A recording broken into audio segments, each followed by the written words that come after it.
계속적으로 우리 요한계시록을 읽고 있고 지금은 이제 마지막 때 하나님께서 부어주실 그 환상 또한 그때의 영광의 예배를 우리가 오늘 또 아침에 봤지만 우리가 지난주부터는 7교회의 이야기를 같이 이렇게 계속 쭉 보고 왔습니다. 특별히 7교회에게 예수님께서 요한을 통해서 편지하라고 하신 이유는 이 7교회가 가지고 있는 의미인데, 비록 지금의 튀르키예, 이제 터키죠, 그 소아시아 지역에 있는 7교회지만 이 교회는 오늘날의 모든 교회의 일종의 모델이라고 할 수 있습니다.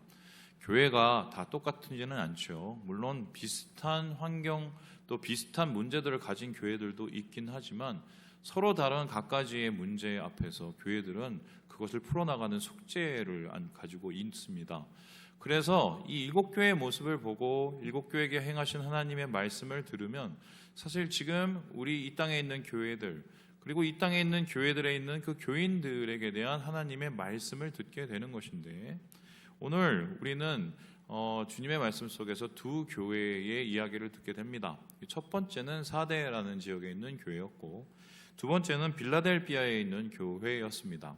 이 다음 그림에서 보시듯이 이 사데라는 곳은 이렇게 좀 굉장히 깔끔하고 또 굉장히 도시적인 분위기가 있었던 곳입니다. 여기에 아직까지 로마 시대 체육관이 남아있을 정도로 이곳은 부유한 곳이었습니다. 이곳이 어떻게 부유했는가? 강이 하나가 있었는데 그 강에서 금이 둥둥 떠다녔답니다. 그래서 그 금광이 아니라 금강이죠. 금강에서 금을 채취해서 그것을 가지고 이제 자본을 만들고 그 자본을 가지고 산업을 만들고, 그래서 소위 말해서 이 교회가 금 같은 교회로 이제 성장을 하게 됩니다. 뿐만 아니라 이 교회에는 그 당시에 여러 상황 속에서 이상하게 다른 교회에 비해서 박해가 적고 여러 가지 차별이 적었던 것 같아요. 말 그대로 신앙생활만 제대로 하면 되는 것, 어느 정도 경제적인 것도 해결이 되고, 그리고 어느 정도 주변의 환경적인 것도 신앙에 도움이 될 수 있는 여러 좋은 환경들만 있는 교회가 바로 사대 교회였습니다. 이런 환경 속에서 사대 교회는 어떻게 발전을 하느냐? 말 그대로 사람이 많아졌던 것 같아요. 그리고 사람이 많아졌을 뿐만 아니라 사람들이 많아지니까 활동도 많아진 것 같습니다. 겉으로 보기에는 굉장히 좋은 교회예요. 오늘날로 말하면 대형 교회, 막 제대로 돌아가고 있는 뭔가 활기가 있는 교회였던 것 같아요. 그런데 예수님께서는 여기에 대해서 뜻밖의 얘기를 하시는데요. 우리 함께 3장 1절의 말씀을 같이 한번 읽어보도록 합니다. 시작! 사대 교회의 사자에게 편지하라. 하나님의 7 영과 7 뼈를 가지신 이가 이르시되 내가 내 회개를 아노니 내가 살았다 하는 이름을 가졌으나 죽은 자로다. 대놓고 욕을 하시는 거죠. 네가 지금 굉장히 잘 나가는 것 같고, 네가 지금 잘 되는 것 같고, 네가 지금 왕성한 활동을 하고 있는 것 같은데 너는 산 자가 아니라 어떤 자예요? 죽은 자라고 얘기를 합니다. 이런 거예요.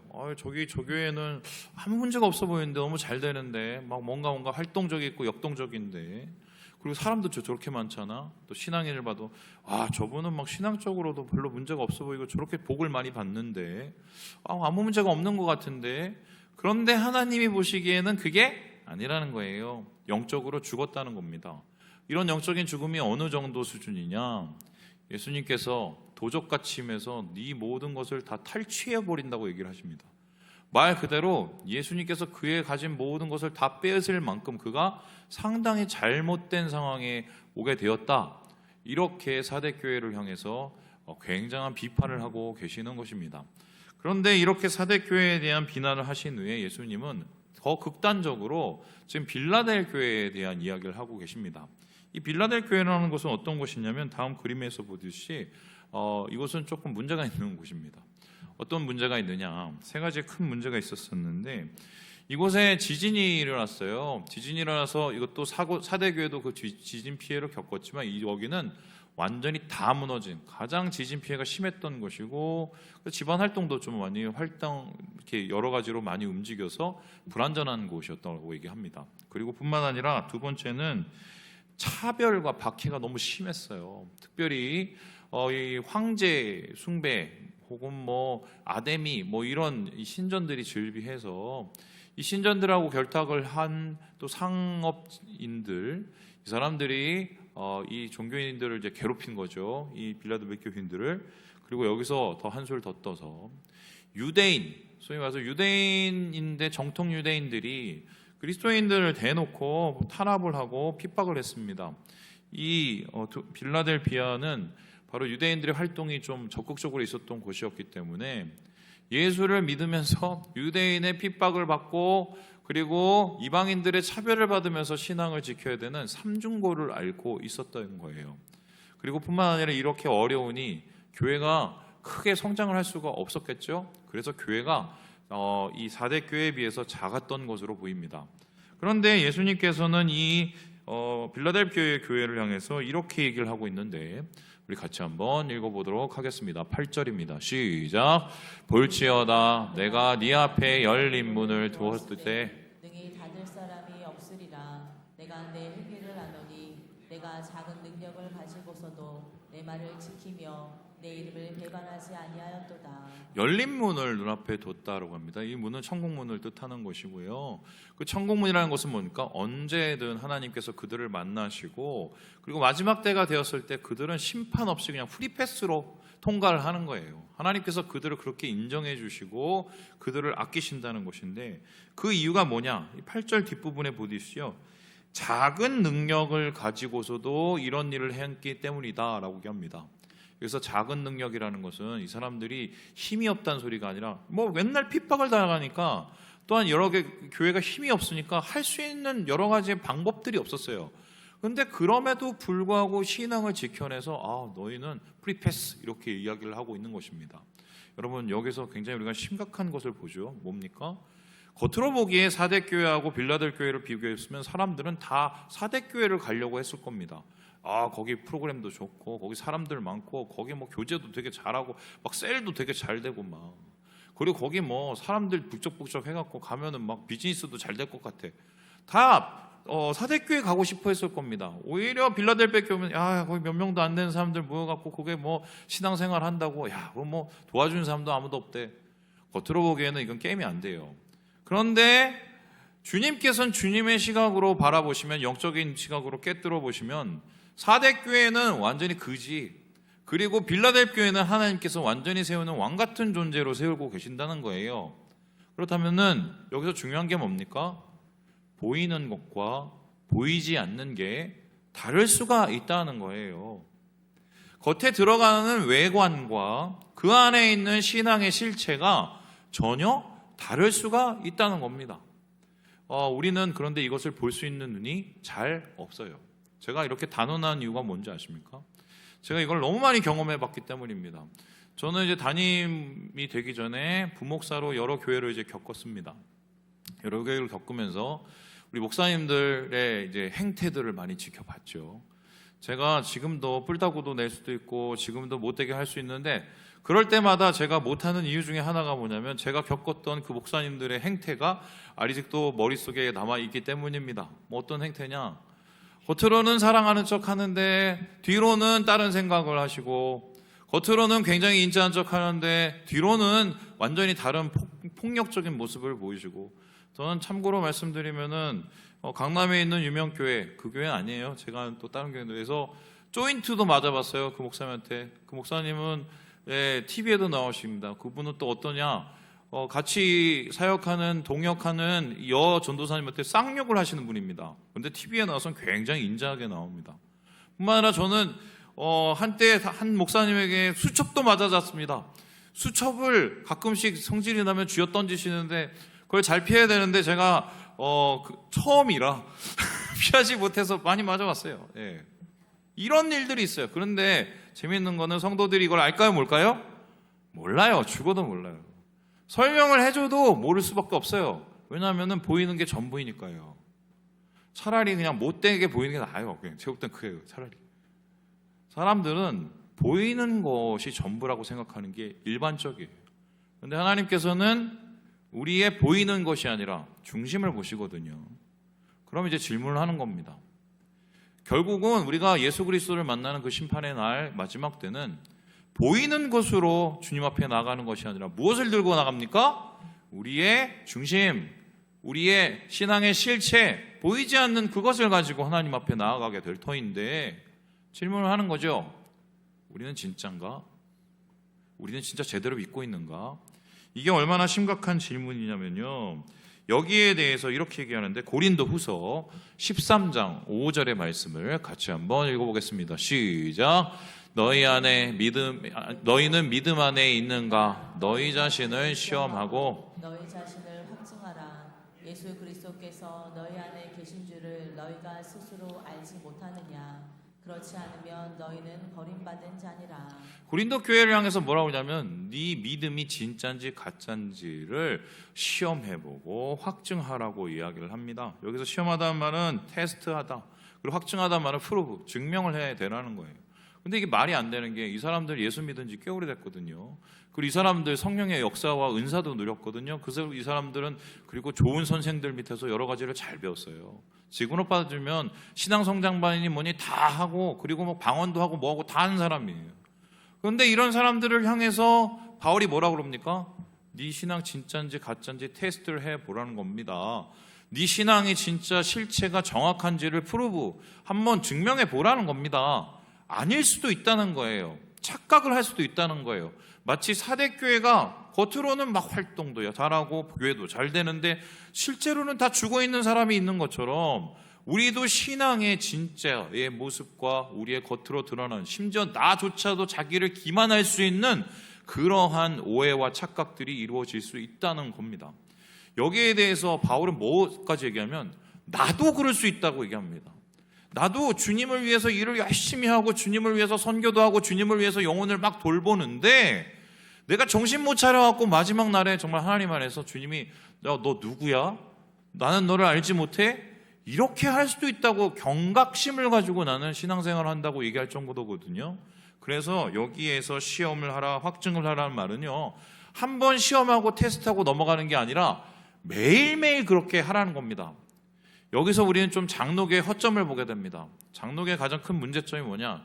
저는 어릴 때부터 장로교에서 태어나서 장로교에서 자라고 장로교의 목사가 됐는데, 장로교의 교리는 참 좋은데 장로교의 교리는 확실한데, 문제는 뭐냐면 장로교인들은 게을러 터졌습니다. 왜 게을러 터졌냐?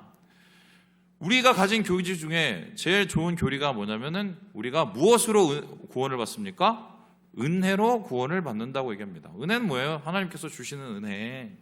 그래 놓으니까 가만히 있어도 입만 딱 떠올리고 있으면은 은혜가 그냥 하늘에서 떨어지면 먹으면 그게 구원인 거예요. 물론 성경의 모든 구원은 은혜로 이루어지고 심지어는 믿음도 은혜로 이루어집니다. 그런데 과연 입만 딱 벌리고 있으면 사과가 떨어지고 확 먹는 게 그게 구원일까요? 여기에 대해서 예전에 한 교수님이 신대원에서 이제 막 그 미국에서 신학 박사 따고 오신 분이 있는데, 우리한테 그 허점을 얘기하시는 거예요.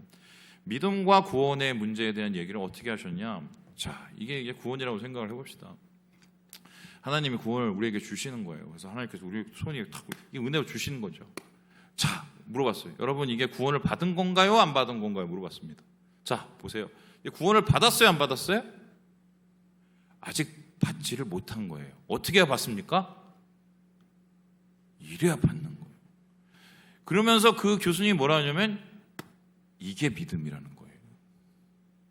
그러니까 단순히 내가 은혜로 그냥 교회 나와서 가만히 입 벌리고 있으면 어느 날 갑자기 되고 무슨 테스트가 필요해, 무슨 확증이 필요해, 그게 아니라 줘야 돼요. 주님이 주신 그 믿음을 가지고 구원의 열매가 나올 때까지 열심히 더 줘야 되거든요. 그런데 우리 장로교는 좀 기고만장한 면이 있습니다. 그냥 구원받으면 땡! 이런 생각들이 있기 때문에 좀 문제다. 그런데 오늘 분명히 사대교회를 향해서 얘기합니다. 니네 죽은 거야. 그것이 가짜야.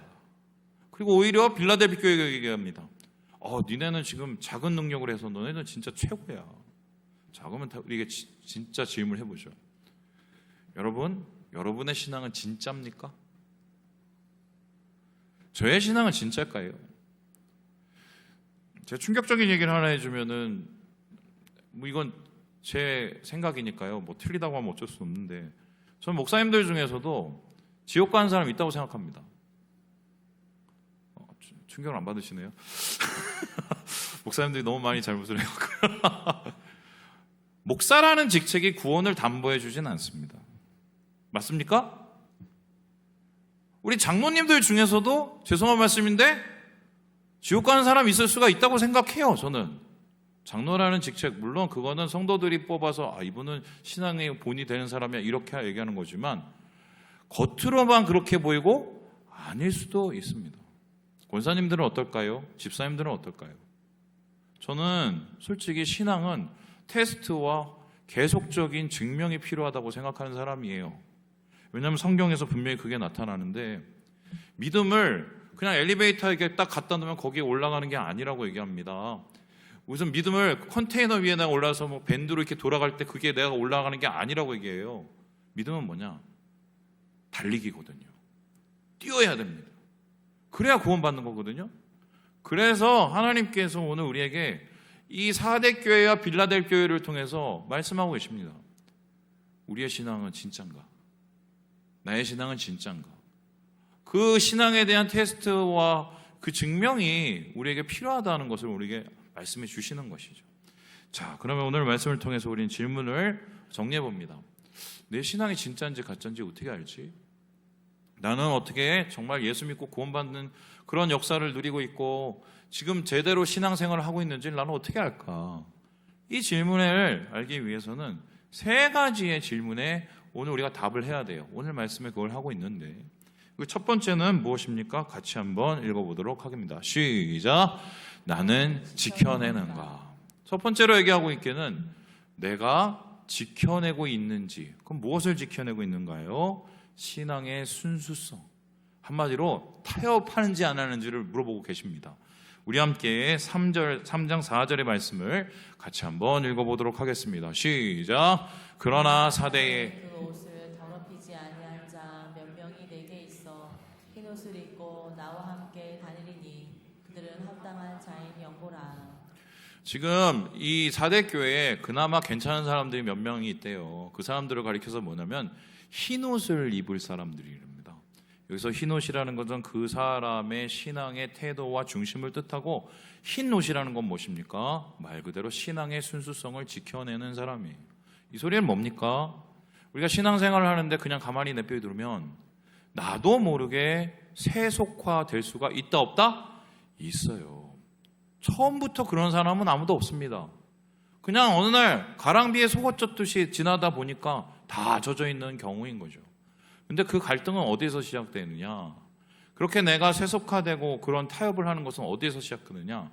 의외로 우리의 삶 속에서 가장 작은 일상 속에서 일어나게 됩니다. 이런 건데요. 우리는 하루하루의 삶 속에서 매일매일 선택의 기로에 섭니다. 뭐 예를 들어서 밥을 먹을 때도 뭘 먹지? 뭐 우리가 잘 가지고 있는 가장 최고의 딜레마 있지 않습니까? 짬뽕, 짜장, 뭐 이런 거 있어요. 그런데 그런 것부터 시작해서 우리의 삶 속에서 큰 일들에 대한 선택을 우리는 어떻게 해요? 매일매일 해 나가야 됩니다. 그런데 제가 한번 질문해 봅니다. 여러분은 선택을 할 때 어느 수준에서 하나님의 의도와 하나님의 뜻을 묻습니까? 어느 수준 이하는 그냥 자동적으로 여러분은 선택하나요? 그런데 성경을 보면 우리가 주님을 주님이라고 부르는 이유는 하나님께서 우리의 삶의 모든 것을 주관하신다는 것을 우리는 신뢰하고 인정하기 때문인데, 그렇다면 삶의 모든 문제 하나하나가 사실은 하나님과 함께 선택해 나가고 하나님과 함께 이루어야 될 우리 신앙의 순수성이라고 이야기를 할 수 있습니다. 그 대표적인 사람이 누구냐? 여러분 잘 아시는 다니엘과 세 친구입니다. 여러분 다니엘과 세 친구는 대단한 사람들이죠. 여러분 알겠지만 다니엘은 사자굴에 들어가서도 살아났고 사드락 메삭 아드벤느고 이 세 친구는 불길에 들어가서도 이 사람들 살아났습니다. 그죠? 이런 놀라운 신앙 시작을 어떻게 시작이 됐을까요? 여러분 여기에 대해서 성경은 뭐라고 하냐면 이 사람들이 먹을 것부터 골라 먹기 시작한 겁니다. 요즘에는 우리가 건강을 위해서 골라 먹지만 이 사람들은 신앙을 지키기 위해서 골라 먹었습니다. 어떻게 해요? 우상에게 나온 것들 되도록 안 먹고, 그러니까 보니까 고기는 다 거기서 나오는 거예요. 그래서 어떻게 해요? 고기를 끊었습니다. 야채만 먹었습니다. 환관장이 왔어요. 니네 그러면 내가 혼나. 그러면 한번 시험을 해보십시오. 우리가 열심히 우리 얼굴을 잘 닦고 한번 토실토실하게 해보겠습니다. 결국 어떻게 됩니까? 잘 됐어요. 그런 작은 삶에서의 하나님의 의도에 하나님의 뜻을 지키려는 그의 모습들이 나중에 자라서 어디까지 됩니까? 다니엘서 3장 18절에 이런 위대한 결단을 얘기하죠. 우리 같이 한번 읽어보겠습니다. 시작. 그렇게 하지 아니할지라도 왕이여 우리가 왕의 신들을 섬기지도 아니하고 왕이 세우신 금 신상에게 절하지도 아니할 줄을 아옵소서. 여러분, 신앙은 이렇게 놀라운 고백을 하기까지는 오늘 하루하루에 하나님과 함께하는, 하나님과 선택하는 그 순절을 지켜나가는 그것들이 쌓여 있기 때문에 이게 가능해지는 거예요. 그럼 반대로 우리는 어떻게 무너지느냐? 그러면 사울을 한번 생각을 해봅시다. 갑자기 무너진 거 아니거든요. 오늘 내게 오는 두려움과 오늘 내게 오는 눈치와 오늘 내게 오는 여러 가지의 압박을 하나하나 포기하다 보니 나중에는 어떻습니까? 엔돌에 있는 무당한테 가서 절하는 일까지 벌어지게 되지 않습니까? 신앙의 순수성은 우리 삶의 아주 작은 것으로부터 시작이 되는 거죠. 바로 오늘 사대라는 교회는 아마 그렇게 무너졌을 가능성이 많습니다. 처음부터 있겠어요? 잘 먹고 잘 사니까 저 사람들 하는 거 조금 같이 하지 다들 이 정도는 하는데 그 기준이 하나하나 무너지기 시작하는 거죠. 신앙은 오늘 하루하루의 일상 속에서 주님과 함께 선택하는 그것으로부터, 주님의 함께 동행하는 것으로부터 우리의 순수성이 지켜지고 타협하지 않게 되는 거예요. 그래서요, 주님 우리에게 물어봅니다. 너는 지금 믿음, 그 신앙의 순수성을 지켜내고 있는가? 우리에게 그것을 질문하고 그 싸움을 하고 있으면 바로 우리가 제대로 된 신앙을 겪고 있다고 이야기를 하고 있는 것입니다. 두 번째로 오늘 이 말씀 속에서 우리에게 이야기하는 신앙에 대한 질문은 이것인데요. 우리 같이 한번 읽어보도록 하겠습니다. 시작. 나는 이겨내는가? 내가 신앙의 순수성을 지키기 위해서 오늘 어떻게 살아가는지에 대한 질문을 하고 있다면, 두 번째는 한마디로 우리의 삶 속에서 영적인 싸움을 싸우고 있는지를 물어보고 계십니다. 우리 함께 5절의 말씀을 같이 한번 읽어보도록 합니다. 시작. 이기는 자는 이와 같이 흰옷을 입을 것이요 내가 그 이름을 생명책에서 결코 지우지 아니하고 그 이름을 내 아버지 앞과 그의 천사들 앞에서 시인하리라. 지금 신앙을 가리켜서 뭐라고 하냐면 이겨야 된다고 얘기합니다. 무엇을 이깁니까? 싸움에서 이겨야 됩니다. 어떤 싸움입니까? 마귀하고 싸움입니다. 여러분, 마귀하고 우리는 싸우는 거예요. 마귀하고 싸우는데 어떻게 해요? 피 흘리기까지 싸우라고 이야기를 하고 있습니다. 목사님, 제 눈앞에는 우리의 삶 속에는 마귀가 잘 안 보이는데요. 진짜일까요? 우리의 삶 속에 수많은 믿음의 싸움과 믿음을 우리가 해치는 것 중에 가장 우리의 영적인 싸움의 가장 큰 싸움이 뭔지 아십니까? 안주하고 싶은 마음입니다. 여러분 아시죠? 이루어 서 있으면은 앉고 싶고, 앉고 싶으면은 눕고 싶고, 눕고 싶으면은 자고 싶고, 자고 싶으면 계속 푹 자고 싶고, 이런 거예요. 네. 근데 신앙생활도 이렇게 이제 아주 쉽게 설명해 보겠습니다. 새벽 기도 어떻게 그 사람이 맨날 가? 그냥 나 일주일에 그냥 한 두세 번만 갈래. 두세 번 갑니다. 그런데 또 잤어요. 하루만 가도 돼. 그냥 처음이 다 절반이고 그런 거야. 근데 안 갑니다. 원래 가시던 분이. 그러다가 그래도 나 수요기도에 나가잖아. 근데 수요기도 나갑니다. 근데 수요기도에도 어느 날 빼졌어요. 이거 빼져먹을 수도 있지. 나중에 하다가 주일 예배도, 그 다음엔 교회도. 여러분, 우리가 이거 봤잖아요. 어디서 많이 봤습니까? 코로나 때 다 도망가셨어요. 안주하고 싶은 마음, 사실은요, 그게 이 사탄이 우리의 마음을 가장 크게 공격하는 것들이에요. 왜요? 싸울 의지를 없게 만들거든요. 목사님, 저는 저희 집안이 너무 편하고 너무 아무 일도 없어서 싸울 일이 없는데요. 그러면 문제 있는 거예요. 여러분이 신앙생활 제대로 하면은 여러분이 싸움을 걸 수밖에 없어요. 사탄이. 왜요? 제대로 신앙생활을 하면은 다른 사람들한테 선한 영향력을 끼치는데 내비두겠습니까? 그래서 목사님, 저는 신앙이 너무 편합니다. 이런 소리를 아예 하지 마세요. 그런 진짜 쪽팔린 거예요.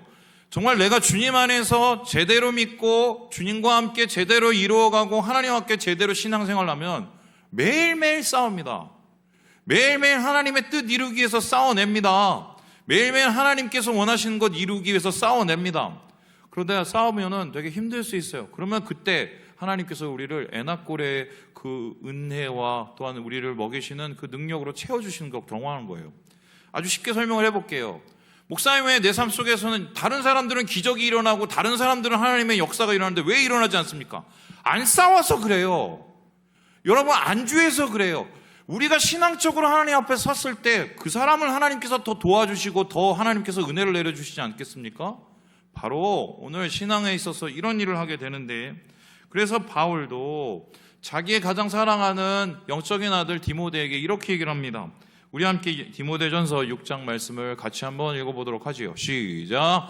믿음의 선한 싸움을 싸우라. 영생을 취하라. 이를 위하여 내가 부르심을 받았고 많은 증인 앞에서 선한 증언을 하였도다. 믿음의 선한 싸움은 끝났다. 이제 뭐 영생은 네 거다. 이렇게 얘기를 하지를 않습니다.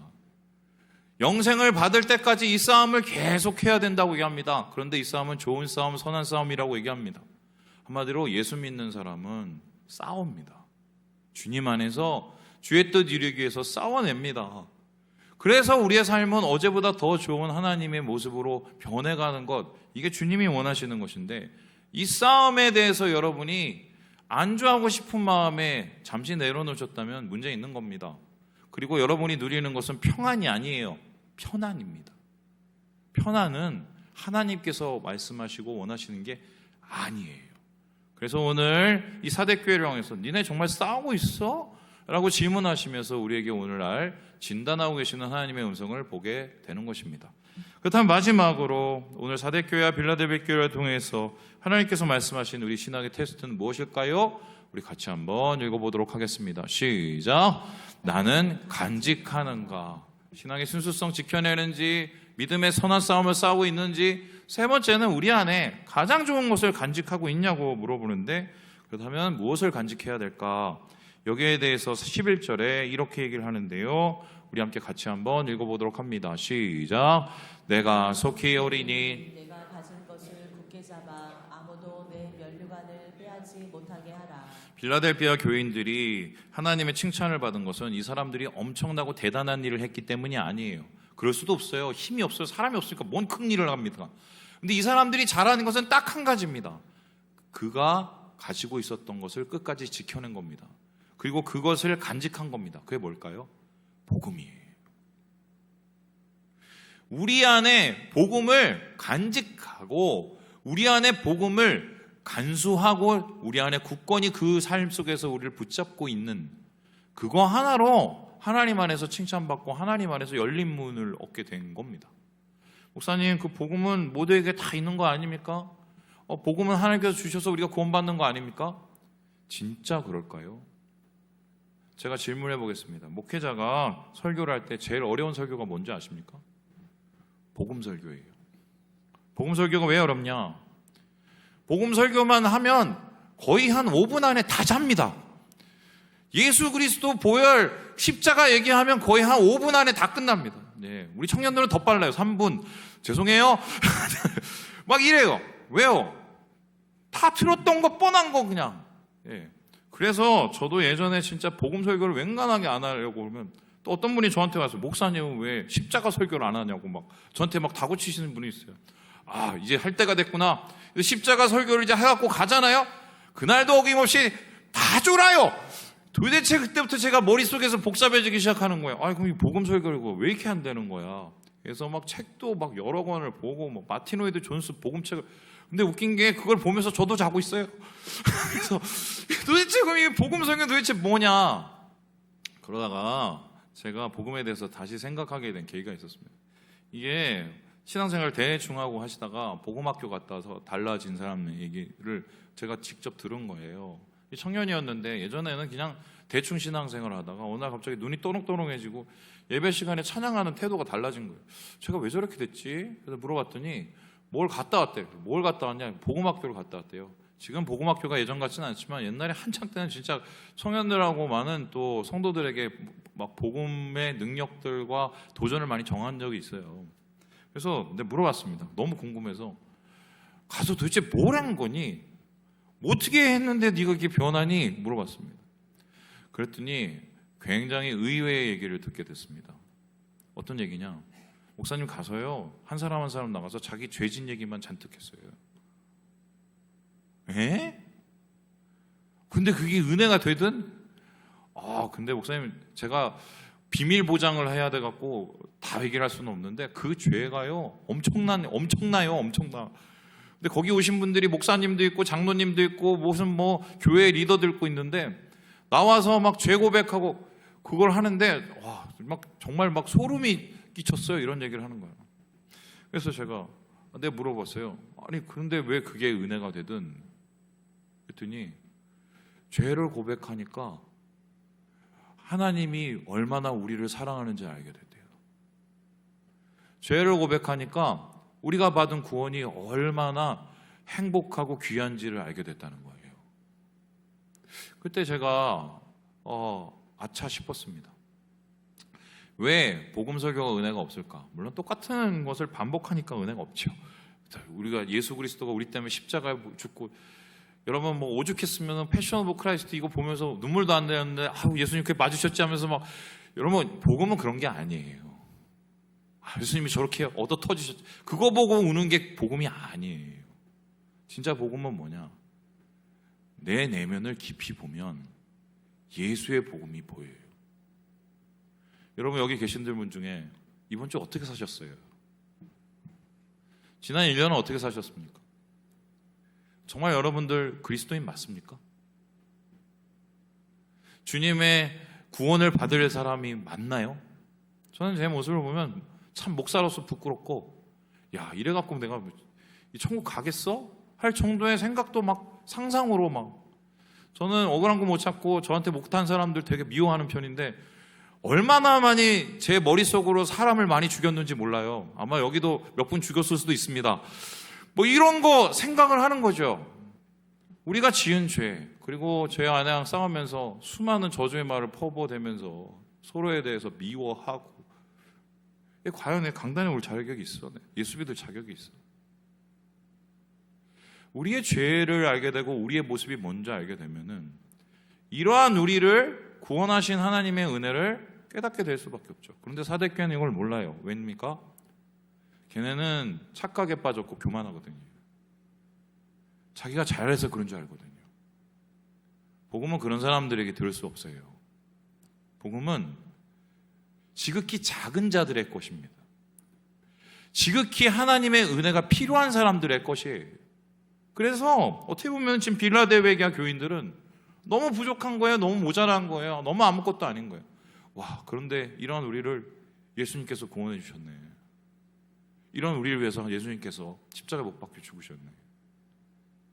그거를 지켜냈어요.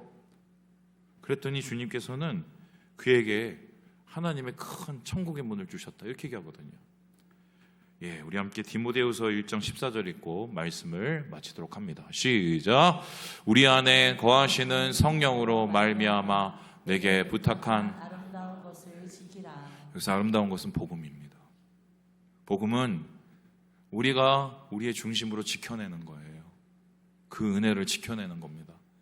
주님이 주신 십자가의 은혜, 십자가의 복음이 여러분 안에서 떠나지 않도록 오늘 주님과 함께 싸워내시고 주님과 함께 우리를 지켜내시고 주님의 제자들이 되셔서 주님께 영광을 돌리시는 우리 모든 형제 자매들 되시길 주님의 이름으로 축원합니다.